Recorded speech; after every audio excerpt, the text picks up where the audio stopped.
Bonjour à tous et bienvenue dans ce nouvel épisode de Tour de la langue. Et aujourd'hui, nous allons nous intéresser à un son dont l'écriture en français est même assez étrange. Il s'agit de wa. Intuitivement, par rapport à la manière dont on prononce l'alphabet français, on serait tenté d'écrire ce son WA ou du moins OUA, comme par exemple pour oui. Pourtant, les lettres utilisées, O et I, n'ont, en particulier pour le I, aucun rapport avec le son wa. Pour résoudre ce mystère, prenons donc notre plus belle machine à voyager dans le temps et remontons aux origines de notre langue. Comme vous commencez à en avoir l'habitude, il nous faut nous intéresser au latin populaire, cette langue parlée par le peuple dans l'Empire et qui finit par s'éloigner du latin littéraire que l'on trouve à l'écrit. Observons quelques termes français qui possèdent son wa et comparons-les avec leur ancêtre latin. Boire vient du verbe bibere, croire de credere, voix vient de vocem, accusatif que l'on prononçait woke, croix vient de cruque et joie vient de gaudia, pluriel de gaudium. Le son wa a donc des origines diverses, et il semblerait à première vue qu'entre celles-ci, il n'y ait pas vraiment de lien. C'est là qu'il convient de faire un détour par la manière dont on prononçait les voyelles en latin.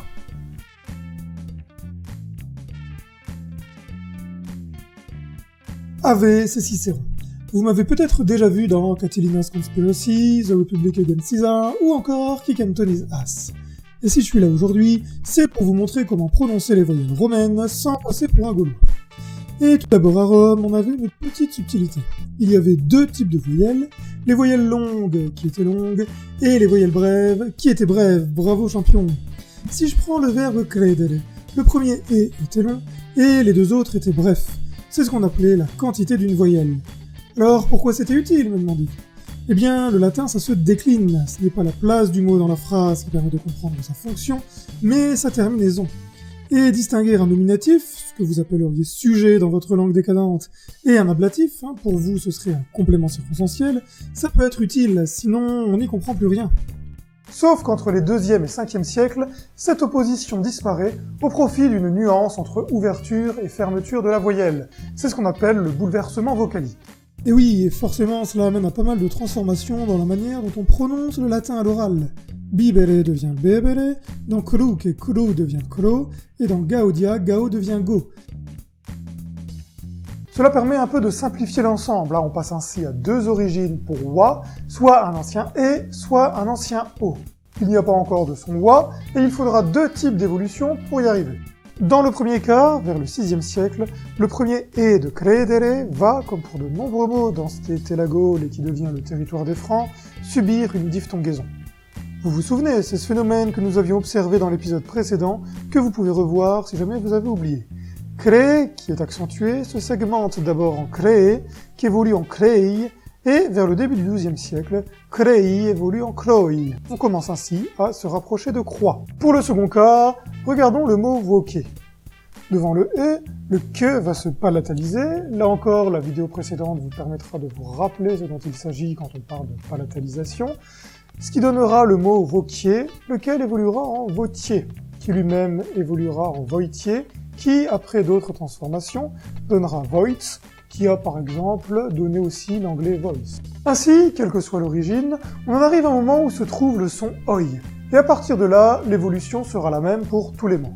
C'est là qu'il faut regarder un outil fréquemment utilisé en linguistique qu'on appelle le trapèze vocalique. Certains appellent cela le triangle vocalique, et je ne peux que leur conseiller de reprendre des cours de géométrie.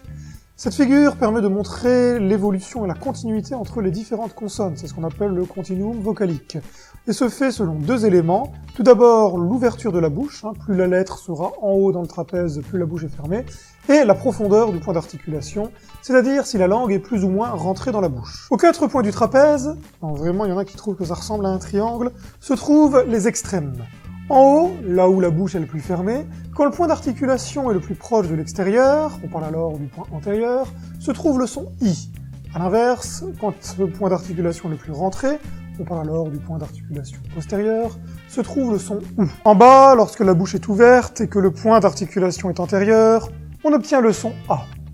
En revanche, si c'est du point d'articulation postérieur qu'il s'agit, c'est le son O qui est émis, son qui n'est pas très courant dans la langue française, mais qu'on peut retrouver dans certaines régions, par exemple dans mon Nord-Pas-de-Calais natal, pour remplacer justement le A. Observons plus particulièrement le haut du trapèze. O et OU sont des sons très proches, de même que I et E. Eh bien, le son oi, qui s'appuie sur le o, va vers le XIIe siècle basculer en français vers le ou, et mécaniquement, le i passera au e. Ainsi, si l'on prend l'exemple du mot roi, il se prononçait avant le XIIe siècle roi, et après le XIIe siècle, il se prononcera roué. Sauf qu'à l'écrit, l'orthographe ne suit pas. Les clercs, c'est-à-dire ceux qui savent lire et écrire, décident de garder le même couple de lettres, ce qu'on appelle un digramme, pour transcrire le son oué, que celui qu'ils utilisaient pour transcrire le son oi. Sauf qu'assez rapidement, dès le XIIIe siècle, dans certains quartiers parisiens, le son oué va évoluer vers un son en oua. Et cette prononciation en oua va peu à peu se répandre dans Paris, mais elle sera au départ condamnée par les lettrés et les grammairiens. Entre les XIIIe et XVIIIe siècles, cette prononciation va se répandre, mais restera surtout cantonnée dans les milieux populaires parisiens. Toutefois, un événement historique important va lui donner une place primordiale, la Révolution française. Mais certains éléments montrent que dans les années 1790, la prononciation en oua, même si elle se répandait de plus en plus, n'était pas encore tout à fait la norme. Et la prononciation en oué a même failli être fatale pendant la Révolution. Les années 1793-1794 étaient surnommées la Terreur, car beaucoup de personnes finissaient par passer sous la guillotine. Comme nous l'apprennent les archives de la Révolution, une femme nommée Germaine Quétier a ainsi dû passer au tribunal pour avoir dit qu'il lui fallait un roué. Sauf qu'elle ne voulait pas parler d'un roi, mais d'un roué, c'est-à-dire une machine pour filer. Ce qui nous montre que c'est la prononciation oua qui devient véritablement la règle, c'est que, entre la fin du XVIIIe et le début du XIXe siècle, les classes dominantes finissent par adopter cette prononciation. Lorsqu'en 1815, à la Restauration, Louis XVIII monte sur le trône, il n'est pas au courant que la prononciation a évolué. Il semble ainsi ridicule et dépassé lorsqu'il s'exprime et dit « le loué, c'est moué ». Plus personne ne parlait ainsi. La Révolution avait, linguistiquement, fait son œuvre. Toutefois, pour certains mots, le son oué n'a pas évolué vers oua, mais vers e. C'est notamment le cas des terminaisons des imparfaits, ou de certains gentilices, c'est-à-dire les noms de peuple, comme par exemple français. Si on le prononçait bien français, à l'écrit, c'était les lettres OI qui étaient utilisées, comme le montre par exemple la Déclaration des droits de l'homme. Voltaire, notamment, avait, dès le XVIIIe siècle, demandé à ce que l'on modifie l'orthographe et que l'on change le O en A pour différencier les mots qui se prononcent « et » de ceux qui se prononcent « oué ». Mais il faudra attendre un de ces événements qui, de nos jours, déchirent les passions, à savoir une réforme de l'orthographe, en l'occurrence ici celle de 1835, qui permettra de remplacer dans les mots qui se prononcent « et » le O par un A. Ainsi, on n'écrit plus François, mais bien français, et non plus je faisois, mais je faisais, qui de toute façon se prononçait bien faisait dès le début. Nous voyons donc le caractère purement arbitraire de l'orthographe. La graphie OI pour le son oua n'est que le vestige d'une ancienne prononciation de la langue, et on ne la retrouve que dans les termes anglais dérivés du français comme joy ou voice.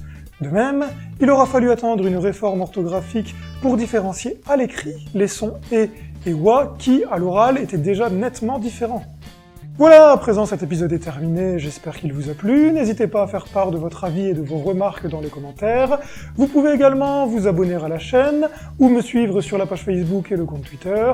Quant à moi je vous dis à la prochaine.